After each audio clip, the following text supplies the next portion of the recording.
After 5 o'clock on February 17th, 2026, I'd like to open up the EDC meeting.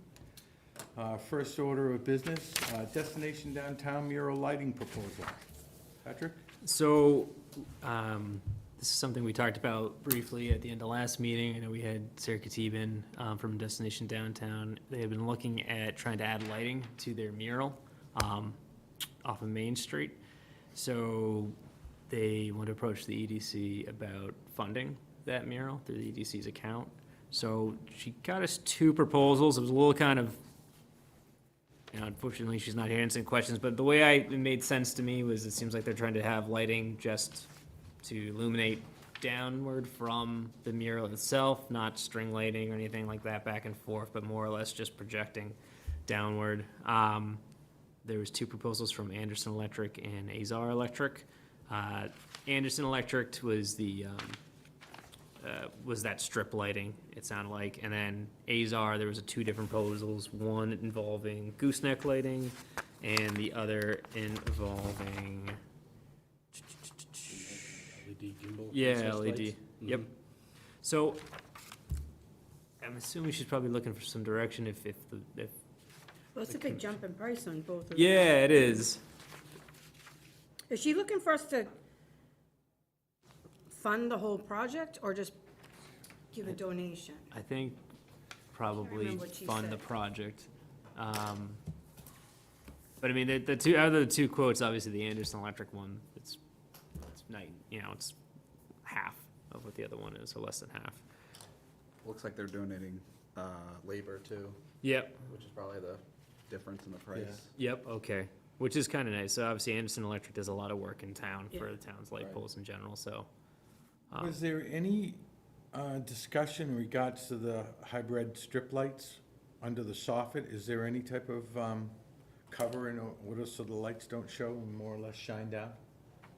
So yeah, I think everything was supposed to be obviously downlit lighting. Just hung up where it come out, but more come down? Yeah. Is there shielding on it or whatever for that? I don't have the cut sheets on me. I know when I didn't print them out, but I think there was kind of like a breakdown and cut sheets for all the lighting. I would imagine they'd have to be obviously shielded to prevent glare, but I What's don't the know. soffit overhang on that? Is it 10, 12 inches bigger? Because he's just gonna go direct to the soffit over the light. Yeah, I think so. Do you know how far out the soffit comes from the mural? Not off the top of my head, no. I mean, the image that he did provide renderings with Oh, did the he? stuff that I didn't print them out for us just because didn't have the ink for it. But in general, yeah, I mean, it had enough room to obviously provide that projection. Is there a standard? There's not, right? It's 10, 12, 14 inches, depending on the Well, I don't roof know. shape and stuff. I don't know either.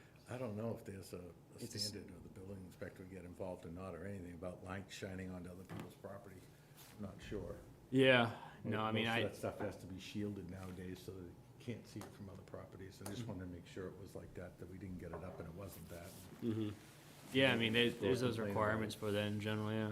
Although it would give additional good lighting to the alleyway, if it wasn't directly like that, so Yeah. it would be benefits from it, but.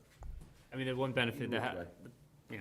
the property on the other side doesn't have any windows. I mean, that's Yeah. that brick True. facade, so, There shouldn't be any problem with that, I agree. yeah.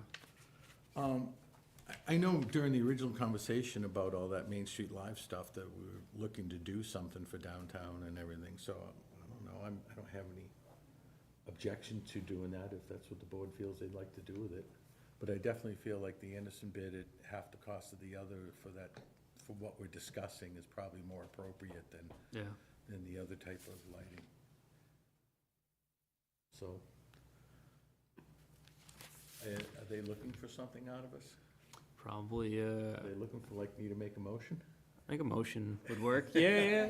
All right, I'll make a Formal vote. motion, and I don't, for more discussion, before we make the motion, is everyone all right with the funding at the 2,100? I'm fine with it. Yeah.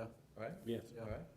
Okay, so then why don't, I'll make a motion for the economic development to fund the bid from Anderson Electric for installing the hybrid lighting for the mural down in downtown for $2,100. I'll second. Okay, seconded, all in favor? Aye. Opposed, abstained? 400. All right. Next item, 2025 business forum? So, oh, I got 25 on there still? Jeez. 2026 Yeah. business forum. In general, though, yeah, so I had a steering committee meeting, mostly spoke with Brianna and Rick Ward from Destination Downtown, trying and had some communication with Harry too. So just basically trying to shore up the two speakers that we're gonna have. So rather than 3, go with 2 and provide a little bit more room for speaking with, between myself, Destination Downtown, and Harry. The 2 speakers hopefully one will be kind of going over AI and how to integrate that within your business, and then taxes. So, one's kind of new, one's, taxes. But other than that, did speak to my consultant from MAPC about trying to come up with some sort of public interaction involving the work that he's doing in his study. So we talked about probably, obviously, having a moment to kind of like explain the project a little bit, but also just kind of treat it as like a flyer at the table or some sort of quick, in 3 questions tops to try to get him some data that he can use as part of that project. I think that would be good for having, just to do a quick intro and ask for those people's, Yeah, response back and input yeah, and I mean, there. we had tried that before, but obviously making a better push to get people to respond to it before leaving, or to at least take the flyer with them, or at the very least, try to make use of the fact that we have 50, 60 business owners there. I think that's a nice amount of feedback. So. But other than that, like I said, I think we've got some progress on finding the speaker for discussing AI. I know Destination Downtown had someone in mind, I think one of their members, but hoping to kind of square that away. It's kind of tight right now. We got to notify the country club by March 16th of a head count, so we'll kind of hopefully get an estimate. I think I would just repeat what we did last year. Exactly, yeah, in terms of number, yeah. Oops, sorry. And we usually did that too, in terms of, we did bump the number up a little bit to account for people showing up that didn't register. We had people that registered that didn't show up, and it all kind of worked out, head count wise. So, Okay. luckily, done it enough times by now, it kind of runs itself. And is everything all set up in terms of getting the invites out and doing the advertising and doing the mailings and stuff? Yeah, I had some issues with my email last week. I got that squared up today, so I didn't send out notifications on the business listing I have. Yeah. I forwarded just before the meeting to Harry, just the registration link to see if he can obviously get the word out there through the chamber as well. So hoping to, unfortunately today is the day that went out, so we're literally looking at like a month of advertisement, but I think that's a good amount of time in general, or at the very least. Do you advertise in like Hometown Weekly too? So for this, You could advertise or put an article there. it could be an article, yeah, no, true. Article's free, Yep. advertising costs a small amount, yeah. No, didn't do that. I think the only reason we could look into doing that, I think the only thought was because we want to reach out to business owners directly, and people that sign up, we don't want to kind of, it's geared towards business owners, Yeah. so you may get some that want, look at the Hometown Weekly, but because we have a listing of emails, Yeah, no, I try understand. to go that way. Yeah, the audience. Yeah. Harry did send it out to everybody. Oh, perfect, awesome. And when they come out, the email comes out, it's from EDC? Yeah. Or is it from Walpole Rec? No, it's from EDC. EDC, right? yeah, so Okay. Is that it? that is it. Okay. Department updates? I was just mentioning to Matt before we got here, so we did have, actually you were there, of course, Donnell, on the Bell Forge group, Main Street Live Main stuff? Street Live. Yep. So I know they had discussion about them taking over the event. Where it kind of left off, obviously, there's some work on their end they need to do with the permitting, and then obviously figuring out the funding for the event. Town staff wise, I mean, like how the operation would function would be obviously somewhat similar in terms of, times and how it would be run, but no real, new movement, yes, or news yet? We had the meeting with all the department heads and everybody involved, and everything went well, and everyone's looking forward to moving forward with it and getting it going again. Yeah, And it seemed like the selectmen and the fire department, police department are all right in line with everything, and they kind of committed that all they want to do is just more or less replicate what we had done in the past, because it was successful, so they don't seem to be looking to change the event from what, No. from what it was. yeah, And the only thing they kind of did say was they might get a little more local talent than they would the regional type talent that we were getting, which is fine, that will still make the event go well. yeah. So they were gonna get, like you said, they were gonna get their ducks lined up, and then we were gonna have a impromptu meeting, probably in another week or two. I didn't hear anything from them. No meetings set up, but you're right, I mean, everything's kind of back on Bell Forge, in terms of, I know they had to do their budgeting for the event, so that's what they're trying to figure out, and obviously, you know, it's a nonprofit, it's a group that's gonna have to look to get donations, kinda similar to how the EDC did it, so they have contacts, if they need They more. feel confident that even though it's this far out, that they're able to get the food trucks there, through even their own avenue, never mind what we were using. That's I the believe, impression so. I got. mean, I don't, That's the thing that really needs to be nailed down now, is the food Yeah. trucks. oh, absolutely, and I mean, we have our listing, that we mentioned we could provide Yeah, to them at the 6 meeting, months but away. they've run events all over, so I wonder, Yeah. they didn't seem too Worried concerned about with it, yeah. getting contact. Stressed it enough for them. Yeah, At least I felt I did. yep, oh, yeah. Okay. Additional kind of updates, so a lot of projects kind of either at different stages in terms of permitting or development. One in particular that I think is getting closer is, the housing development off of Summer Street. So that's 55 Summer Street, that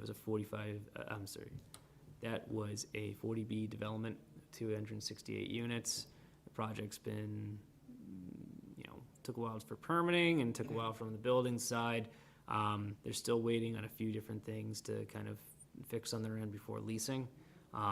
Likely gonna see leasing though within the next few months. It's definitely a larger project, from a numbers count, but it's moving along. A few other developments, Clock Tower, which was obviously the clock tower in East Walpole, that whole historical site. There was a project approved years ago, for a mixed-use building. It kind of sat on the shelf. There's a new owner of the property, and they've actually started, I think they've just poured the foundation recently. So hopefully gonna see that site kind of, Do you Get know some what life that back to it. consists of? Is first floor retail or Yep. commercial, and then 2, 3, 4 floors above? 2 floors above, so a three-story building. Residential? All residential. Yep. Well, I mean, obviously the first floor commercial, but they're incorporating the clock tower into the development. So that's been kind of the main thing from when the project was permitting till now. It's don't want to. It's a feature of the building, and people want to preserve it and have it be Did they provide a rendering? Did you see it? I did, yeah, so I mean, I think, I would say so. I mean, during the initial permitting stage, it was kind of, they knew what they wanted to do, but the rendering was a little bit rough. This new property owner, I think it should look nice when it's all said and done. It's a lot smaller than I thought it would. The If you- footprint of the the building? footprint of the I building, did too, I saw the I drove by and I foundation. was like, oh, Thought it'd be bigger. yeah, because it's supposed to be 6 units of residential above, and I'm not sure how that fits, but, How many stories is the clock tower? Is oh, that jeez. 5 or 6? 5 or 6, yeah. And it's a 3-story building that's gonna be next to it, so Yeah. it'll still stick out pretty Oh, well yeah. there. Oh, yeah, the Be good clock, looking. yeah, it'll still stand above the building, for sure. Cool if you could climb up it. Yeah. Yeah, I It's been think an eyesore down there for a long time. It's finally Yeah. nice to see Oh, yeah. something happening. apparently there's a bell in there as well. Is it? There is a bell, so it must have been something for time of the day, trying to hit the bell and people know lunchtime, yeah. Yeah, for all the workers down there, yeah. So I think he's, That's probably what it was. they're still gonna probably keep the bell within there. It's kind of not easy to remove the bell, so I know that was something from the building department side, talking to them, how they're gonna either try to highlight the bell or, Is there a clock? yeah, so they'll hopefully have a working clock as well. But like I said, it's under construction now, so it's got some life to it. Remains to be seen. Parking there? There's no parking there, is there? Where Oh, would yeah. people Park. Parking in will the be back, there. in the rear of the building. Yep, so it met all the requirements for parking when it first. What are they gonna was- do about the front? Are they gonna do anything with now, I mean, when the previous building was there, they had angled parking in the front. Yeah, Are they gonna give that back to them, or is that still gonna be a turn for, so there, right turn onto Washington? part of the project will eventually, so obviously they're starting construction right now, there's an element to it that may, kind of goes back on the applicant, that they may have to do a land swap with the town for a portion of the road, and for the town to take a portion, and then obviously for them to take a portion of the town side to kind of make everything work out from both the turning, and then, obviously for the town to have continuous sidewalks in that area. It's a little, yeah, it's tight, right? You wanna have that turning lane, but I know the initial rendering showed parallel parking rather than angled parking. parking. Yeah, so at least 3 parallel spots on that side. It'd almost be worth it if they made that side of the thing a one-way street Yeah, and gave them Yeah. angled parking and Yeah. have them come up in front of Sharon Credit Union and, Yeah. yeah, you know, bring No. that whole thing kinda back to life down there, that's true. you know? That's a good Taking a idea. left there onto Washington, I don't like. Yeah, Cars are coming over the that's a hill. tough one coming That is down tough, there, yeah. You can't see That it, is. yeah. And then you got the cars coming up from Knoll and you don't know if they're Yeah, gonna or let you go or bus or not. whatever, yeah, it's a Yeah. cluster. Yeah, it's not great. Additional, permitting wise, the Toll Brothers project seems to be the big one that's still kind of ongoing. They're back before the planning board on March 5th. Big thing with that is traffic review, so the board has a peer review agent, they reviewed the initial traffic engineer's, analysis, provided comments, concerns, and then kind of sent it back to them to, Address. respond and address, yep. They just did that last week, so so the board's peer review agent is looking that over now, hopefully gonna get a response letter before the board's next meeting. They also looked at, by they, I mean the applicant's peer review engineer looked at a wider area. That was one of the concerns brought up by the planning board, is just, initial traffic study focused in primarily by the entrance and then the main and East Street intersection, but they asked them to look to extend the boundaries of the traffic study just to see residual impacts on some of the other streets. So How many points of access are gonna be with that property? you only have one point of egress, Really? On yeah. East Street? yeah, East Street, Nothing on Main Street and nothing on School? you can exit onto Main, but you cannot enter on Main. So it's only entrance on East. You can enter and exit on East, and then you can only exit onto Main. So it does have a way to kind of disperse the traffic, but I guess just those 2 points. Nothing on School. Nothing on School or Maple, no. So to prevent people from cutting through from Maine to, Yeah, I mean, part of it is just the way the zoning is set up. I mean, they don't wanna have roads on every single street. They wanna be able to utilize the property, that way. But I think some of it is obviously looking at, if people are gonna utilize the cut-throughs, but I think the thought is too, if you're gonna cut through, you're gonna cut through east on, the project site on the main, or are you gonna cut through probably on School Street and go to Kendall? Which I think initially that was part of their traffic study, says most people will probably take that route than to go through this residential development. But in general, yeah, it's, like I said, it's a 67 townhouses, 4.2 acre site. But remains to be seen what the final outcome is. Okay, anything else? That is all I have at the top of my mind right now. The Gilmore's development is the other, the friendly 40B that is in the downtown at 1015 East Street, at the old Gilmore's building. They are getting stuff in line to hopefully seek building permits at some point within the spring. Perfectly honest, I think they do still have a little way to go. They have some work they gotta kind of square away, because it's both from the 40B side, but then also on just where it's located, being next to the rail line like that. I know they had to apply to, MBTA and Federal Railroad. So that project coinciding at the same time with 130 West is another mixed-use project that I know they started, they fenced that area off and hopefully, I think are starting construction probably in the spring as well. Was that So, 95 units? yeah, yep. So a lot of work obviously concurring at probably around the same time, Yeah. yeah. All right, any other new business? That's all I got. Okay, approval of minutes, like, if anyone would like to make a motion? I'll make the motion of the approval of the minutes from 1/20/26. Second? I'll second. All those in favor? Aye. Aye. Opposed, abstained, 4-0-0. Anything else? Motion to adjourn? Make the motion Yeah. for 5:30 to adjourn. I'll second. Aye. All those in favor? Aye. Opposed, abstained? Boom. Great meeting. Okay.